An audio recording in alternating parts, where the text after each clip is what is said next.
Hey everyone, what is going on? Welcome to the webinar. My name is Wilson Pang, and I'm the co-founder of Yes Insights. You can check out yesinsights.com. You can follow me on Twitter at WilsonPang8. I'll go into a little bit detail about myself in the next slide, but in this webinar, I'll be covering how to turn user and customer feedback into a sustainable growth engine. So a little bit about me. I'm the co-founder of Yes Insights. I previously ran head of growth at Mobile Action and Iron.io. I founded and sold a couple of ventures, including SaaS and e-commerce. I was previously co-founder of Inspire Beast, which was a lead generation startup. And I'm an entrepreneur at heart. I'm a hustler at heart. I love everything about sales, marketing, entrepreneurship, and customer feedback. I'm currently the co-founder of Yes Insights. And Yes Insights is a all-in-one feedback platform that allows you to take the guesswork out of knowing what your customers want, so you can make better business decisions, create a better product roadmap, as well as just come up with better actionable feedback so you can improve your product and hit that product market fit. So, what is sustainable growth? Sustainable growth is not a quick win. So it's not one of these growth hacks that you apply today and then you will see, like, 100 user signs up. So a good example of a non-sustainable growth is, like, let's say a couple months ago we submitted a product hunt. We got a lot of signups, but how do you continue to keep those users engaged? How do you keep them as customers? How do you get them paying for your product? um, those are just signups. Those are just activation. They're signups. They're probably people that pay for a month and then they exit, or they're just people that sign up and they look at your UX UI or just want to check out your product. That's not sustainable growth. Sustainable growth, we want to maximize the value and retain users so that more users come back from referral, from word of mouth, and goes viral marketing, as well as you have a long-term customer. And this is the number one way to achieve product market fit. Here's a little short graph of what the growth funnel looks like, is what they call the private metrics. And it starts with acquisition, activation, retention, referral, and revenue. What we want to focus on as a startup is always the retention and referral. People always get confused and they always get persuaded by these TechCrunch articles or growthhackers.com articles where they focus so much on acquisition and activation that they forget about keeping a customer happy and being able to retain that customer for maybe 2 or 3 years of your SaaS life cycle of your product.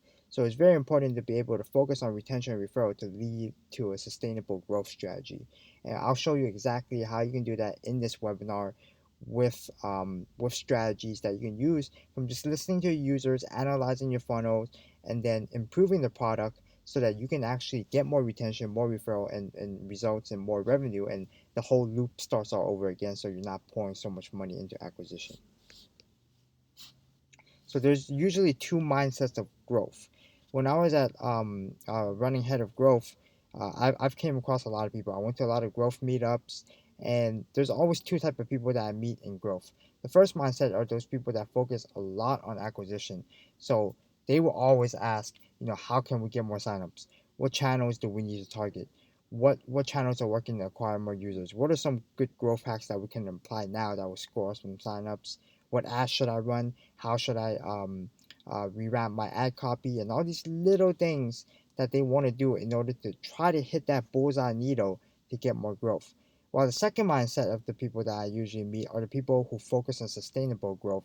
And those are the growth hackers or the growth marketers that I really, really value and respect, because they know how to think long term and they know how to provide a growth strategy and a marketing strategy for the best product, right? And these are people that think about how do we retain more users? How do we generate more users through, like, referrals, and then how do we create more customer happiness? How do we work with different teams in our team, like our UX team or engineering team, to create the most valuable product that people love? And then how can we retain users that money keeps coming in consistently? Because you don't want a user just paying for a month or 2 months and they end up churning. Churning is one of the scariest topics in SaaS or in business in general. We don't want users to churn. We want them to come back, repurchase, upsell them. We want to be able to have them spread the word for us, and that's a sustainable growth strategy. So why sustainable growth is what I consider the ultimate growth hack. It's like a little growth curve that always goes up and it never goes down. So sustainable growth, what it does is that it increases word of mouth. Good products spread the word by itself. You don't need a share button. You don't need to do these growth hacks, or you don't need to pay $600 per conversion on Google AdWords in order to acquire a new user. And that user might not even stick around if you don't have a good sustainable growth strategy. Sustainable growth doesn't require you to pour in this amount of money, and it allows you to keep a single high paying customer happy, which is much more better than having like 10 customers that will only pay you one time and then churning. So having that long term recurring revenue is very important for SaaS and is part of sustainable growth. It also keeps the product alive forever, and it grows your brand, and it triggers a lot of referrals.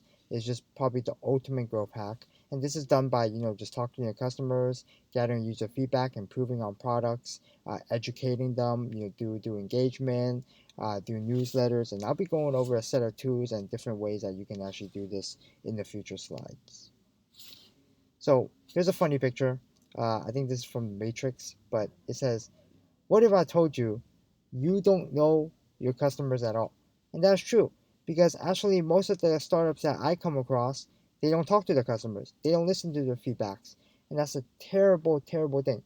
As an entrepreneur, as a founder or a marketer or product manager, you need to talk to your customers. How do you know what to build next? How do you know what content to write next? How do you even know where your users are coming from, or what marketing channel is working, if you don't talk to your customers? So make sure you always, always, always engage with your customers. Doesn't matter how you do it, whether that's through surveys, feedbacks, or just calling each one of them up or sending them a personal email. Just do it and take those feedbacks to your advantage, rewrap your product, and perfect that marketing strategies to create the sustainable growth.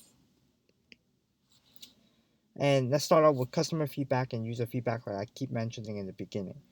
So, what is customer feedback? It's basically the voice of the customers.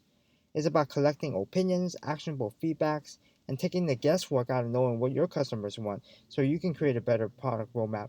You can make better business decisions, increase your conversion rate, increase user retention, and lifetime value.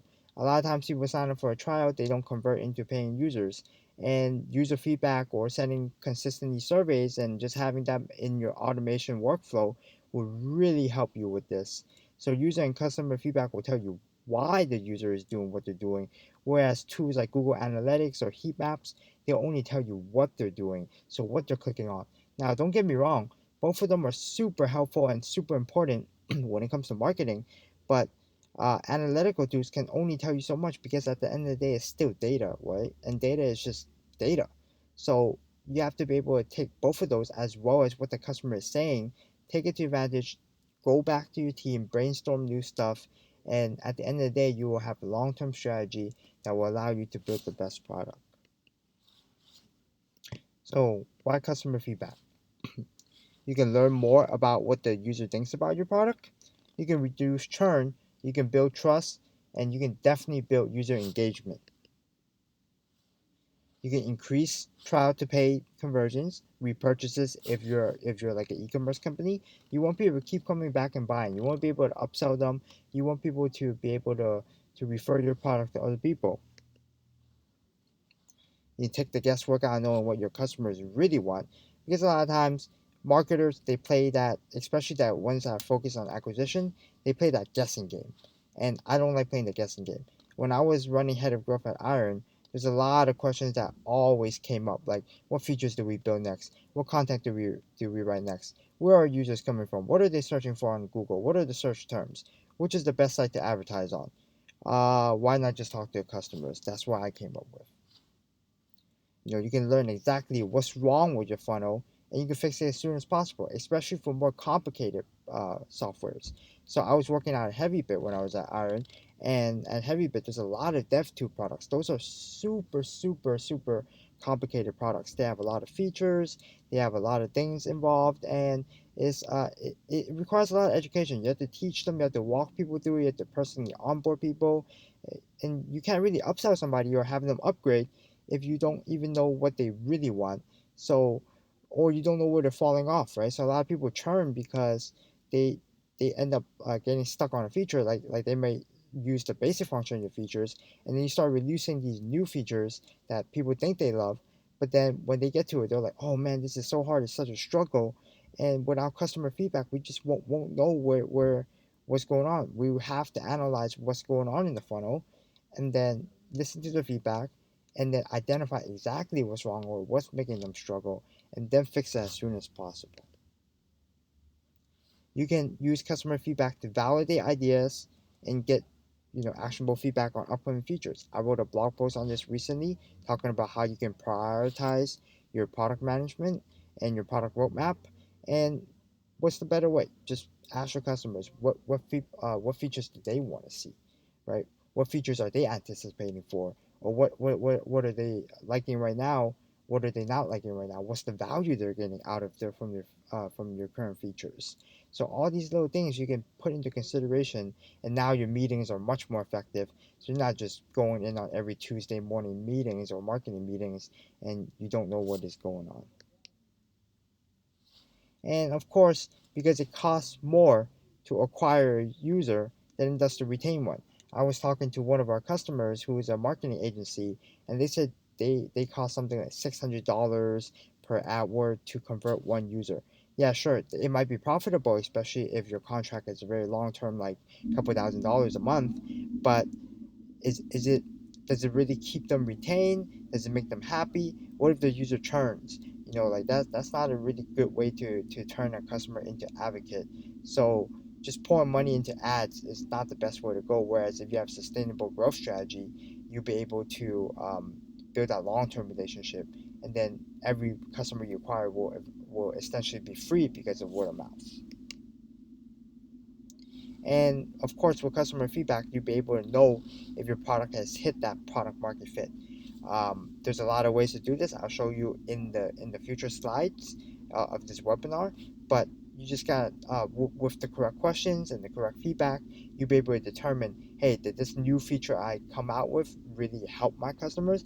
Is it really helping my product get towards product market fit? Now, I'm not any expert in product market fit, but I have worked with both type of companies where they were both venture backed, and so, one of them was definitely near product market fit, whereas people were just signing up consistently. People were sending in emails about how they love the product and that they will spread the word for us. That's when you know you're hitting product market fit. Here's a quick chart for SaaS companies, 6 to 13% annual gross dollar in churn. So this is the amount of churn that people actually get in SaaS companies over the course of a couple years. We want to keep the churn rate as low as possible, and one of the best ways to do this is just by building one of the best products, because your product is your ultimate growth hack, and being able to just take those feedback to your advantage and making it the best product ever. Now, here's another interesting quote is that 68% of the customers churn or don't come back to buy again because they just feel that companies don't care or don't listen to them. Now, I think that is pretty insane because we hire all these customer success managers, sales engineers, growth engineers, and our goal is to be able to guide them through the best practices for using our product. For example, at Yes Insights, when we onboard every user, my co-founder Lenny reaches out to every single one of them and gives them a use case, the best survey questions to ask. We want to be able to personally help them. Of course, we can't do this at scale when we get, like, let's say 2,000 paying customers. But right, with this data, we're able to see that people think that we don't care about them. We're not talking to them. We're not engaging with them. And that's the reason why people churn.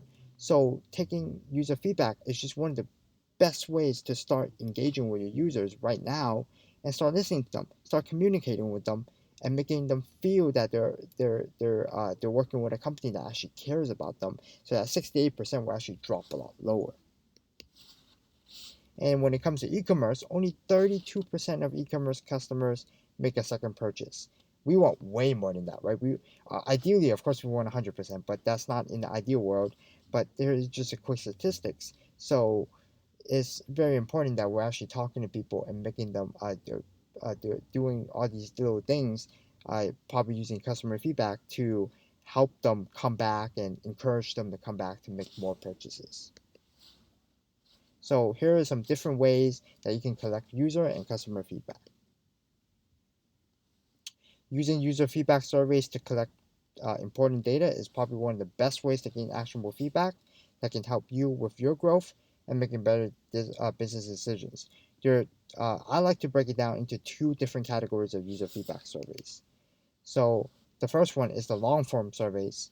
These are the ones that you get in your email, you're eating dinner with your friends or with your family, and then you get this random email after you make a purchase from Amazon that goes like, hey, can you take 10 minutes to fill out this long survey? You click on a link, it goes to some Survey Monkey or some Google Forms, and then you have to fill out your name, a bunch of crap, and then it gets longer, longer, longer. And the longer it is, the less you want to fill out. So the data that you input is not accurate anymore, and you just want to get it over with.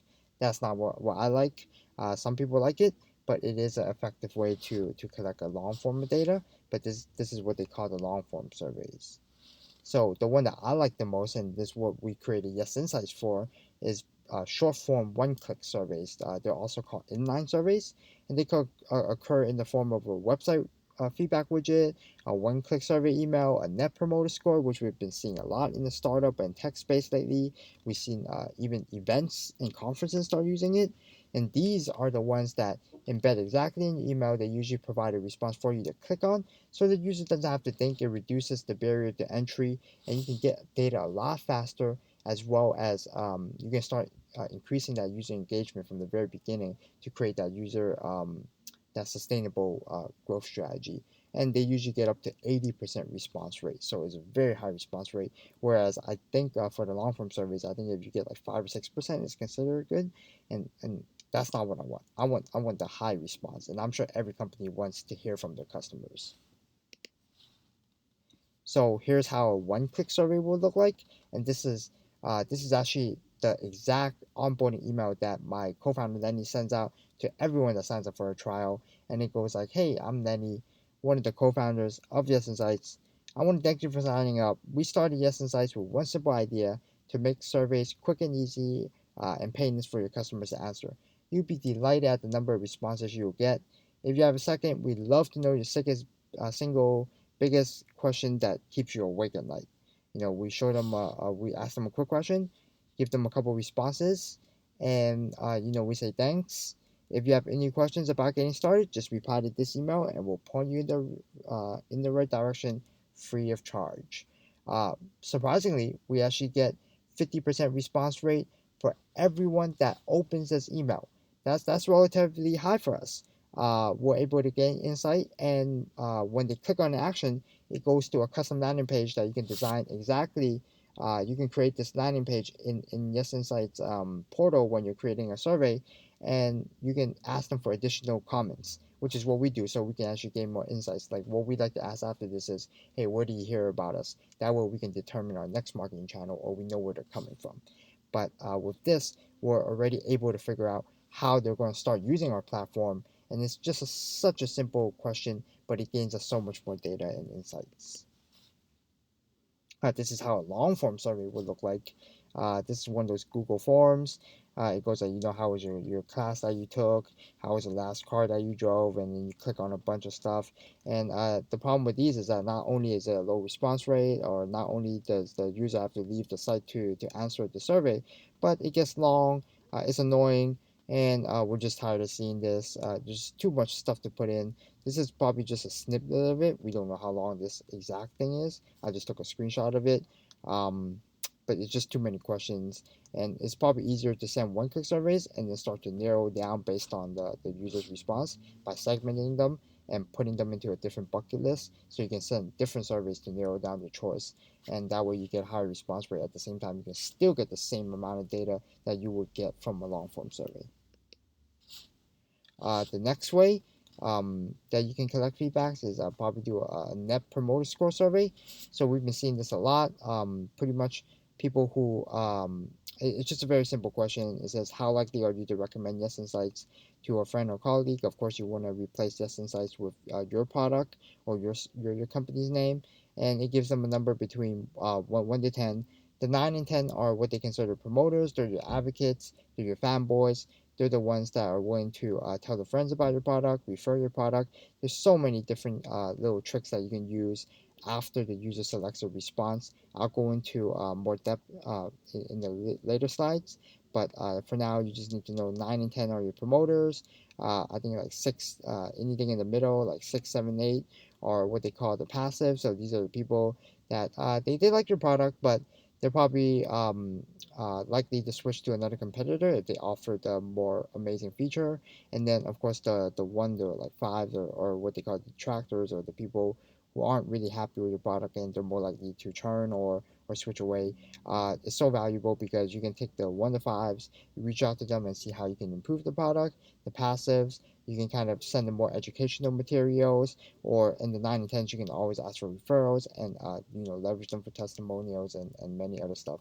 So Net Promoter Score is a really great way to kind of just validate your customer satisfaction and how well what people actually think about your product. The next thing is a website feedback widget is one of the best and most effective way to actually start collecting feedbacks. So within Yes Insights platform, if you're creating a website widget, this is how the basic part will look. Of course, there's a lot more details you can input, such as like what page to show up on, or what happens after they click a certain action. Do people enter their emails? It's so powerful because you can have this specific website feedback widget appear on a certain page. So let's say you have this blog post where you just wrote, uh, and you can have this appear right there, like, hey, what do you think about this blog post? Did you find it helpful, or did this blog post give you the value that you were looking for, or what search term did you search for on Google to find this blog post? And then you can trigger it with like, okay, here, um, I'm glad you're enjoying the blog post. Uh, Enter your email, and then we'll send you more newsletter updates. It's a great way. For example, if you're like an e-commerce site, you can put this as a specific checkout page to see other products that people want to buy, or why they're not buying, why they're buying, etc. There's a lot of use cases. You can use it to fix your funnel, improve the user experience, improve your UI, and understand what people are struggling with within your app. And of course, at the end of the day, user feedback allows you to take the guesswork out of pretty much knowing what your customer wants and how you can build the ultimate product so you can create that sustainable growth strategy. The next way to collect feedback is by doing a personal email outreach. You can also do this by just picking up the phone and calling your customers. If you have like less than 15 customers, I recommend you just do personal outreach at the beginning, or pick up the phone and talk to every single one of your customers. This is a random example from Notify, which is a company out of Techstars, and they created a product called Relay, and they said they sent this out as a personal email in the earlier days and said, "Hi there, I see that you just signed up for a private beta. Can you tell me a little bit more about yourself? Namely, how big is your company? What job do you do? How do you plan on using our app? And that sort of thing. Because that will help us build something valuable for you and, of course, come up with the best use cases for you." So here are some things that you want to do before you send out your initial first survey. You want to have a hypothesis and a goal. What are you trying to find out and why? What's the problem that you're trying to solve? What are you trying to get out of this? Let's say you're a product manager, you might want to know, what product features should I build next? Because every single day as a SaaS company, you're probably getting new and more product feature requests every single day. You're having these thoughts pile up in your Trello board or your product roadmap management tool, whatever you're using to manage these stuff.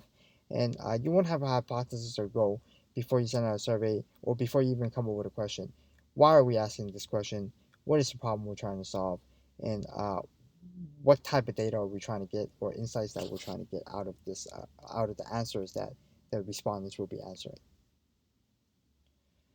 Another thing that you want to do is that you want to make sure it's easy. As I mentioned before, in general, long surveys will have lower completion rates. You probably want to use a one-click survey if possible. You can create this with like Yes Insights, and these are the ones that you just want to make it as easy as possible so that people actually do answer your questions. You want to be timely. If your customers see your survey and they don't respond 24 hours, chances are they're probably never going to respond, or they probably forget. You want to be able to send survey in the correct moment. There's a lot of ways you can do this, but like for example, you're using intercom, you can send out triggered emails based on certain event actions or segmenting the list. but you just want to send it while the memory is still fresh, while they still remember how to answer your question. So you probably don't want to send like one of those where do you hear about us survey questions 6 months after the person signed up. Chances are they probably forgot, and if they've been devoted enough to using your product, they will probably be like, "Oh, I think I found you on Google," or "I think I found you here," but they don't remember exactly. Brainstorm your questions with your team and come up with the best ones that will reach your goal.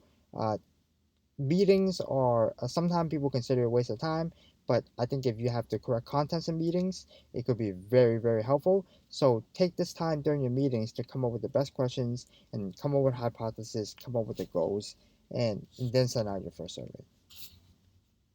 Make sure you always follow up. So if you're like, let's say you run a webinar like how we're doing right now, you probably want to follow up with a webinar survey and ask them, hey, what do you learn from the webinar? What was the number one thing that you gained most out of it? Or what can we include in the future webinars that will help you learn more about our product, or that can help you improve your responsibility as your role as a product manager or marketing manager, etc. So here are some of the questions to ask. Question number one, these are all the questions that I really love. But question number one is, where exactly did you first hear about us? Well, the goal of this question is that it will help you find out what's your most effective marketing channel. It's a very simple question again. I like to keep my questions simple. I like to keep it open ended. If I do use a close ended, like a yes or no answer question, I like to follow back up with an open ended question. And the close ended question will just be a way to lead them into an open ended question. But this one's very powerful because you can see your customer's referral path with any analytical tool like Google Analytics, Mixpanel, but that only tells you the last site they came from or where did they go afterwards, right? But by asking this question, you may discover that your customer heard about your product from a podcast they listened to last month or a speaker at a popular conference, and it's a great way to know what marketing channel is actually working for you, so you know which marketing channel to start actually investing money in that will actually benefit you and give you the best return on investment. I think one of the best practices to do this, of course, when the memory is still fresh, by sending it in the welcome email or within the first couple of days from when they sign up, while the memory is still fresh. Question number two is, what are you hoping to accomplish with us? This is a question that you want to use to discover your customers' use cases as well as find out how they perceive your value. This is a highly helpful to guide your product on which features to prioritize, improve your marketing message, or help you sell to your customers by understanding your intentions.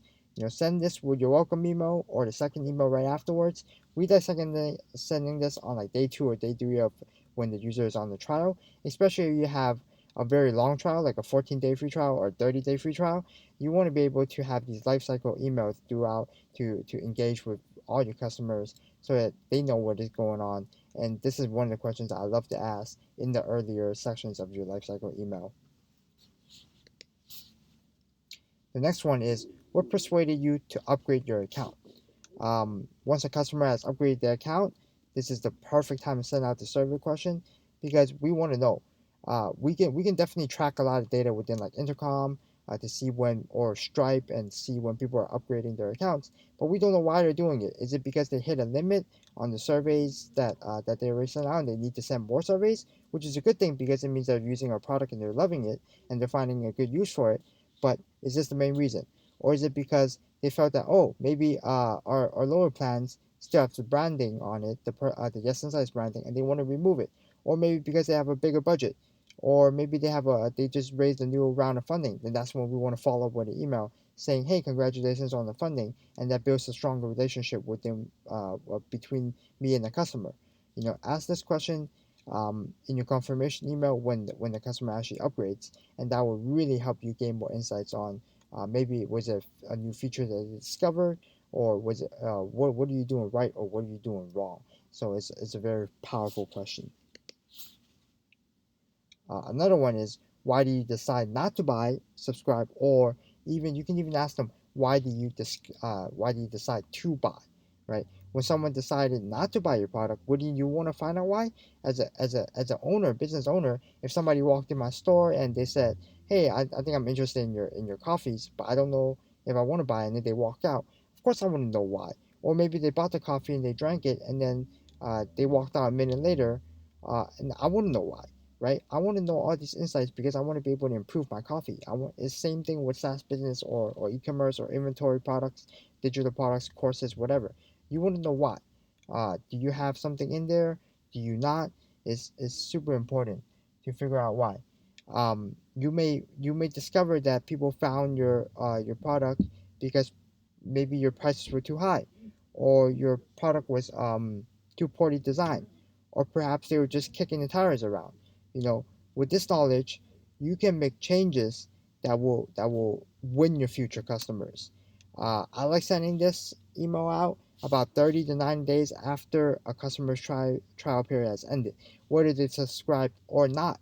I want to be able to know why did they buy or why did they not buy.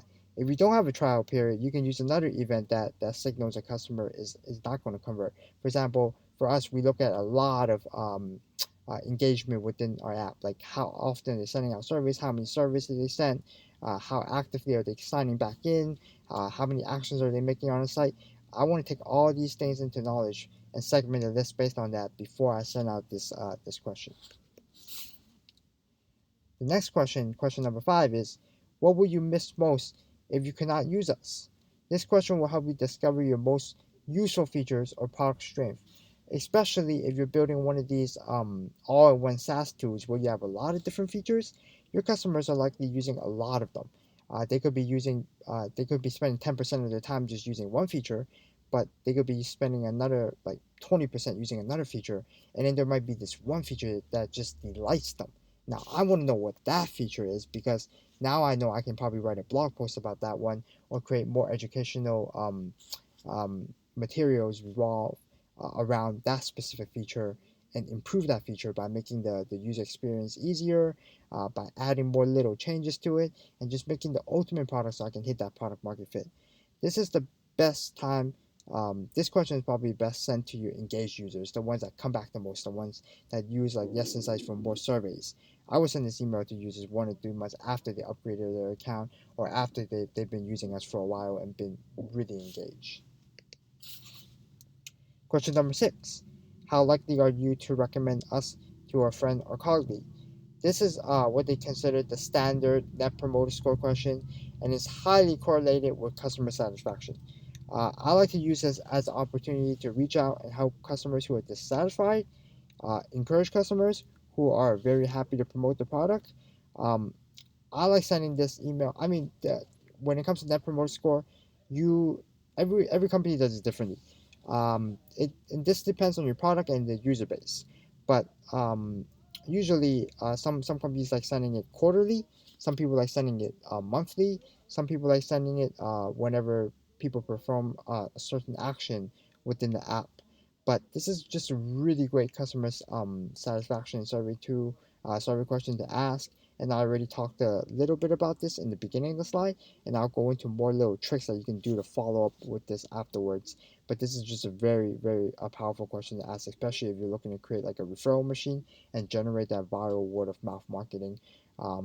It's just a great way to gauge what people actually think about your product, especially the ones that have been paying you for a while. So as I mentioned, we will be going into different ways that you can use NPS, the Net Promoter Score, to drive growth. Uh, one of the strategies that I like to use. Well, on the left side, you see a picture of the picture that I sent earlier, that I showed earlier, and it's just a regular Net Promoter Score survey. Of course, you can replace this with your own logo and your own product name. And on the right side, it's just a follow up email that we send that says, "Hey there, as a reward for taking our survey, we'd like to thank you with this 50% coupon off." And this works really well for e-commerce. So let's say somebody bought one of your products, you send and then 30 days later you send them this Net Promoter Score survey. You can use our auto follow-up feature within Yes Insights and trigger one of these follow-up emails that offers them a free coupon. It's a very powerful strategy and a very powerful way to get more referrals and have customers come back and repurchase more products, as well as refer their friends to buy more products from your site. So one of the second strategies to use Net Promoter Score to drive growth is by asking for testimonials.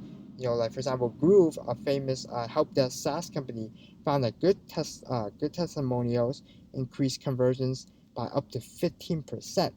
That is huge. 15% is more, like 15% more new users signing up for your product. That's a effective, sustainable growth strategy. And people are always influenced by psychological peer-to-peer resource. So if my friend is using a product, chances are I'll be using it. Think about that latest game that came out, Pokemon Go, that was on mobile. It went viral because everyone was playing it. My friends were playing it, my co-founders were playing it, my team was playing it. So even though I'm not a huge mobile gaming fan, I downloaded it and started playing it. I started walking around, and that's because my friends are playing it. It's a peer-to-peer thing, and marketers like to call it social proof. When we see a lot of other people doing something, we assume that it's the correct behavior. So you can use testimonials to come up with a different use case for your product. And with NPS, you want to take all those people that are your advocates, they're the qualified buyers, they're your promoters, they're your fanboys, and you wanna ask them, take their comments, their additional comments, and turn that into a testimonial. You can do this by just sending them a personal email and saying, "Hey, I really love the comment that you put. Um, would you mind if I use it as a testimonial? I'll be more than happy to link back to your site as well." And that's like a win-win situation. On the bottom, in the picture right here is Ada, who's a marketing director at Noma Lin Foods, and this is her testimonial that she gave us. And I know it's a little bit cut off, it's a little bit weird, but she goes that Yes Insights is the most effective way for us to gather customer feedback, and that really helped us with our conversions on the landing page. The next way you use NPS to drive growth is using NPS as a way to find unhappy and happy customers. Sujan Patel, who's an extremely well-known marketer in this field, and he has a lot of experience. He's also a contributor to a bunch of sites like Entrepreneur.com, Forbes, etc. Said that Net Promoter Score is one of my favorite growth tactics. I use it in two ways. First, to find detractors and passive, which are what they consider unhappy customers. We want to use this to find the problems by reaching out and then offering help immediately after someone gives us anywhere between a 1 to 8 score. I found that 10 to 15% of the people who answer 1 to 8 have only small issues or user errors that can be instantly fixed. It's a very easy and a quick win. So it's a really great way to identify what is wrong with your product, all these little minor problems. Boom. If you can fix it within like maybe like an hour or two, you have really good developers, take advantage of this. You have a good developing team, put it into work and find these detractors, find out what they're not liking. Is it maybe it's not has nothing to do with product. Maybe you do have a perfect product, but maybe they just were very disappointed with your customer service. And that way you can go talk to your customer service rep or your customer success rep and ask them what's going on. Hey, how can we improve this process? It's something that you can bring up in your next future meetings. The next way is using NPS for data analysts and predicting churn. Airbnb put a really great blog post out about this, and they're a really great example of how to use this NPS as a data. So their data scientists at Airbnb collects and use data to optimize their products, identify problem areas, and inform business decisions. So for most guests, the defining moments of the Airbnb experience happen in the real world, right? So they're not aware of it from the tech side. They don't know what's going on behind the computer when they're coding. They don't know what it is when they're looking at trends on their analytical tools. But what they can do is that they can use the user feedback and they can use NPS. They can use these customer feedbacks to actually get into the voice of their customers and figure out what is wrong, what was the experience, what are the problem areas, and how they can solve it. But then what's very powerful is that with NPS, Airbnb's team can actually predict if their guests will rebook again within the next 12 months 56% of the time. By adding this basic information about the guests and just hosts and trips, the predictive accuracy is improved to be 63.5%. And then what they do is that they like to iterate on little changes, adding review categories, and then they get just these little 0.1% improvements all stack up and it creates such a great product and they create the ultimate Airbnb experience. This is why I use Airbnb and this is why I prefer it over hotels. But it's all these little things that they do that makes such a great customer experience, and they don't do this just by looking at analytical tools. We see data scientists who focus so much on data and yet they're still talking to the customers and they're still using NPS to get these feedbacks and putting into use case to predict the rebooking rate. Using user feedback to figure out the next product feature is another way to create a sustainable growth strategy. So I like to categorize this into, especially when it comes to product features, four different type of main features. I'm not a product manager. I don't come from too much of a product management background, but I do know as a founder that there are four types of main features. I like to kind of categorize them as high impact and low impacts. So the high impacts are what they consider the wow features. These are the ones that delight users, right? These are the ones that make people super happy, that gives you as a founder or as a software entrepreneur the unfair advantage. uh, this is what makes people come back to your product, right? For example, I think Gusto, who created this chart, uh, their their uh, their their wow feature was some autopilot program where right after they released that feature, everyone on Twitter was talking about them. Everyone was sending them tweets about how they love that feature and they'll stick around with the product forever. This is your ultimate feature because none of the competitors can produce the same thing in such a short amount of time. It requires a lot of resources to build, but this is the one that delights the customer, and that's what we consider the wow feature. The second type of feature are the must-haves. So these are the ones that will make people buy your product. These are the, like for example for us, is the website feedback widget that people are waiting for, right? They were like, well, you guys are the all-in-one user feedback tool. You guys have one-click surveys, you guys have net promoter score surveys, but it's not complete without the website feedback widget. And we did this. We actually knew this by sending out a one-click survey and asking people what features they want to see next. And most people responded with, "We want that website feedback widget," so we can actually start asking, gaining actionable user feedback from cold visitors to our blog and to our website, and knowing what pages are converting. So what did we do? We included this into our Trello board. We considered this as a must-have feature in order to create the ultimate all-in-one user feedback platform. The neat features are the ones that are, okay, this is a feature that's great. Like Net Promoter Score was a great one. It's not complete without it, but we can live with it or without it, but it does affect buying decision. And then the last one is, whatever type of features. These are the ones that doesn't necessarily poke the needle or hits the bullseye, but they do stack up, like I mentioned before, and all these little things do count. So you want to have all four types of features, but you always want to aim for the wow features and the must-have features. And we always want to prioritize the wow features. So um, this is the exact same one-click survey that I just mentioned that we sent to our customers to figure out what was the next feature that we wanted to build, because we had so many feature requests.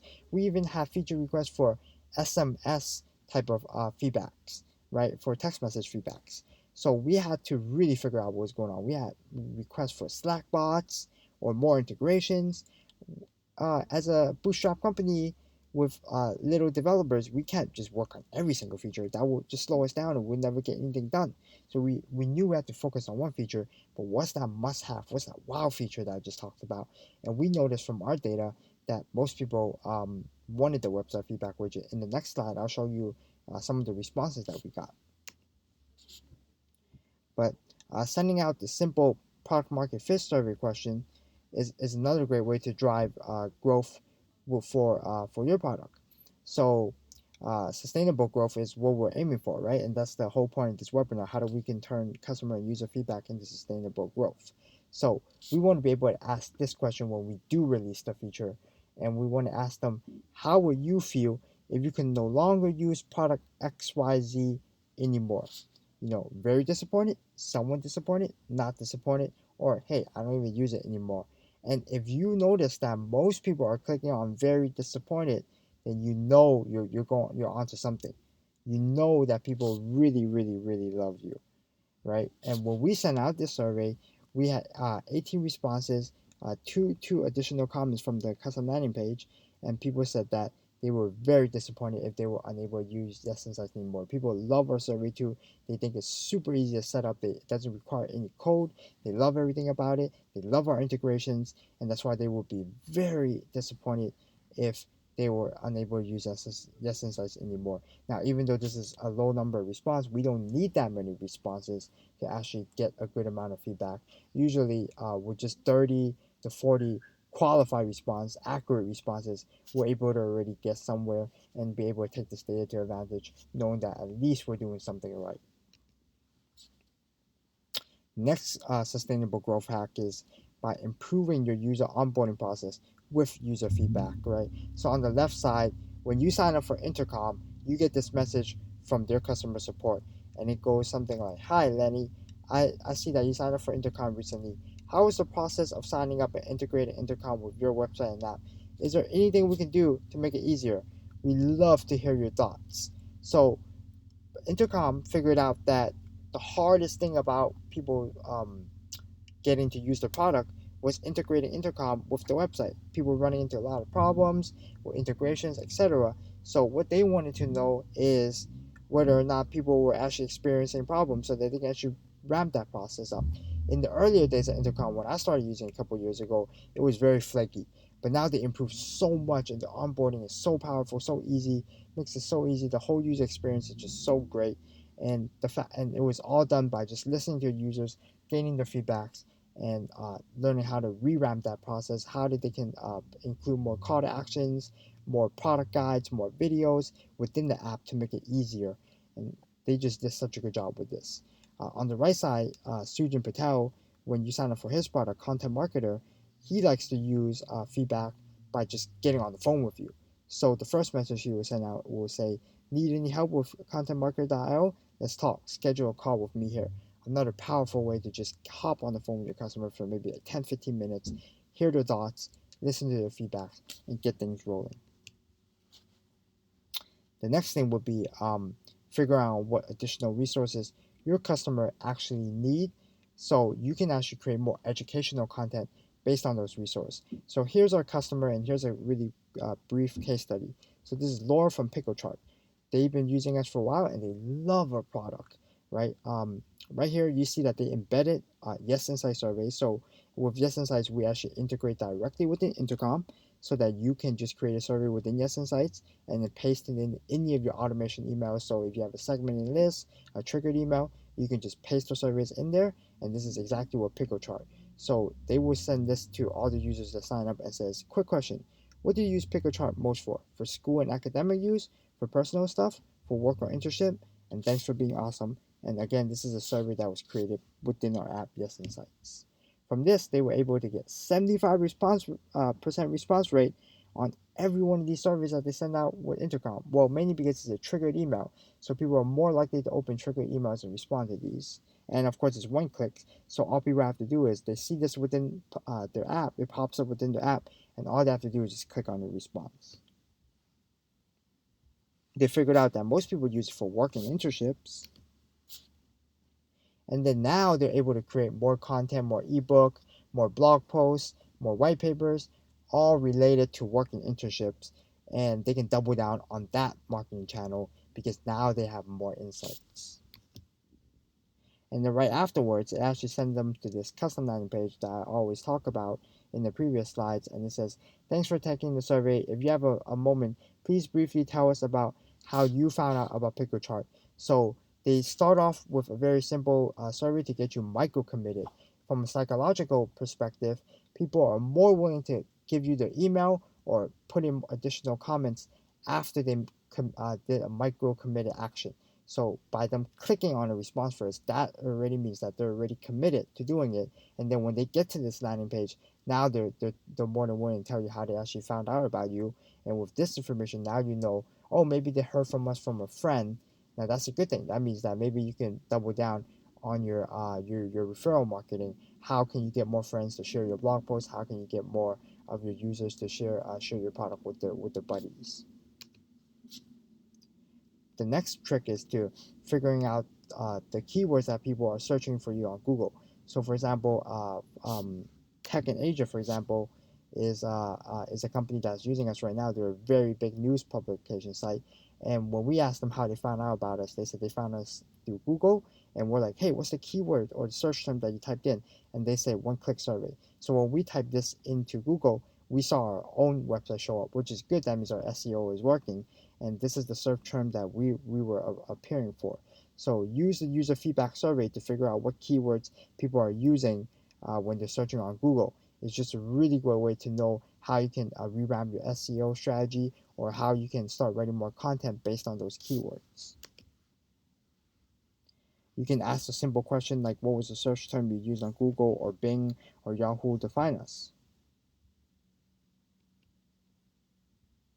Now you can write content based on those keywords and improve your long-term keyword targeting, like I just mentioned. And this is Tech in Asia that found us using one-click surveys as their search term. The next thing is that you can use surveys and user feedback to find out the loopholes in your marketing funnel or in your apps funnel to see why users are converting, why they aren't converting. It's just a very powerful way to start analyzing and figuring out what's wrong. Using website widgets is probably one of the best ways to do this, right? So using customer feedback to determine where users are dropping off is a great way to do this. Let's say you're looking at cohort analysts or you're looking at all these funnels mapping that you're using in Mixpanel. Now you see a bunch of graphs and you notice that there's a certain part of the application where users are falling off. Now what you can do is you can embed a website widget, which you can create through Yes Insights as well, and you can have that widget only appear on that part of your application and ask them, what can we provide for you right now that will help you do this? Or what are some of the parts that you're getting stuck on right now? Did you find this part easy to set up or implement? You can ask all these simple one-click questions that will get you so many more knowledge to see how you can fix that part of the funnel as soon as possible. Actively engaging with your customers that drop off at those points and narrowing down their problems. Another great way to do this is by segmenting your list. So you look at your entire funnel, you only take those people that are falling off or churning from the product from that specific part of your application and only reach out to those people or only have the website feedback widget show up to those people. Maybe that part is just too complicated. Maybe you have too many features on that part. Maybe it's too distracting, or maybe the product solutions, or maybe that product solution just wasn't what they're looking for. That way, you know what is going on and take the guesswork out of knowing what your customers want. You can do simple things like fix the UI, simplify it. Maybe put an onboarding video, um, one of those in-app call to action buttons. It's just all these little changes that you can do to make people's life easier. And like I said, Intercom did a really great job doing this on improving their product. The last one I wanted to go over is improve the marketing and content marketing message from doing this. So Heaton Shaw, he's probably one of the most successful SaaS entrepreneurs that I know, and he did an interview with me, a Q&A earlier. I put a blog post up on this on Yes Insight's blog. You can check it out. And he says that it's crucial to get as much knowledge about your customers as you can in order for you to understand who these people are and what they love, like, or dislike about your content. So he's referring to the content that he wrote, and he was able to grow Kissmetrics, one of his earlier companies, to a multi-million-dollar company because of just pumping out endless amount of content. But he didn't just write random topics, right? Like that's one thing that most people think, like, oh, we just start writing random stuff. No, no, no, no. He didn't do that. He actually talked to every single one of their customers. He used website feedback widgets. He sent surveys. He got feedback from all of them, and he went to the right source. He worked backward. He reverse engineered. He did all these little things and took feedback to advantage to figure out what's the next best topic to write. Another great way to do this is by just putting a website widget and seeing that, hey, did you find this content helpful, or what other content can we provide in a similar space that will help you out. All these little things, he was able to take all this data and had his team analyze it to see, okay, what's the next headline that we should come up with, what's the next marketing article we should write. And it's just a really great way to improve your content strategy, so you can use user feedback to figure out what articles that you want to write next. Well, that's it for this webinar. There's a lot of different things that you can do to use surveys and use customer feedback to improve your lifecycle marketing. You can use it to upsell. You can use it to recommend more products for your customers, especially your e-commerce site. Like after somebody makes a purchase, you probably want to be able to send out another email 3 to 5 days afterwards and say which one of these other products in our inventory interests you, or which one of your products would you like to gift to one of your friends, and then just provide them with a couple answers, do one-click surveys, and it's just a really effective way to increase repurchases, etc. Um, Yes Insights, make sure you guys check it out. We offer one-click surveys for actionable feedback. You can also create Net Promoter Score surveys. We have the website feedback widget that I mentioned. we allow you to integrate with a bunch of apps, so you can actually put different people into different bucket lists, segment different lists, create different lists based on the user's response, or trigger another action based on what they click on when they respond, or what answer they click on. Take the guesswork out of knowing what your customers want. We integrate with most email service providers like MailChimp, Aweber, Infusionsoft, Drip, Intercom, Constant Contact, SendGrid, HubSpot. We integrate with Zapier and many, many more. So you can actually view a list of our integration if you go to yesinsights.com. We have a free trial. Everything, including including all the features I mentioned above, uh, starts at our most basic personal plan at $20 a month. We have a we offer something that's very nice and special, which is free onboarding, use cases, and survey questions to help all trial users. So if you sign up for a trial, my co-founder Lenny will reach out to you immediately and look at your site, analyze everything, and hop on a call with you if necessary, and tell you the best use cases that you can use Yes Insights for to get the most out of it, to convert more users, the best practices, all for free, a part of the trial. So you sign up for a trial, even if you decide to cancel, there's nothing to lose. There's free advice from us. Again, you can sign up directly at yesinsights.com. You can contact me if you have any questions at wilson@yesinsights.com, or you can follow me or tweet to me at Twitter at wilsonpeng8.